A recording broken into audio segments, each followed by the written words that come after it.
Hello mga guys. Dito nyo sa amin matatagpo yung pinakamagandang bulaklak. Pero napakabahong bulaklak. Pag nabubulok na. Oh, gandang palabas. Parang kwento eh. Parang yung mga tamang pagunwari. Napakaganda. Pero once nabulok siya, na sobrang baho niya. Yung mga ganun yung mga tao mapagunwari.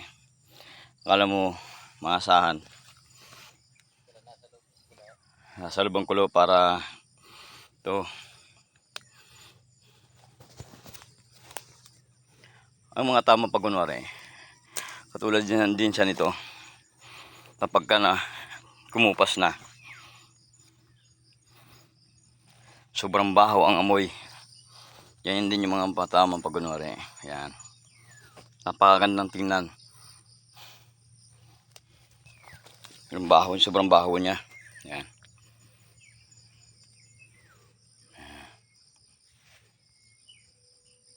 Sobrang laki niya, oh. Ganda talaga niya. Putang na. Maniwala naman kayo.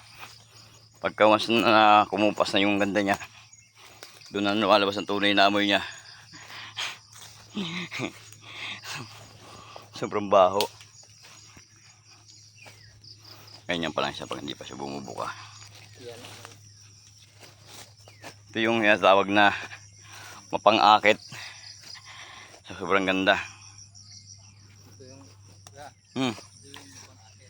Saan? Saan? Meron ba dyan?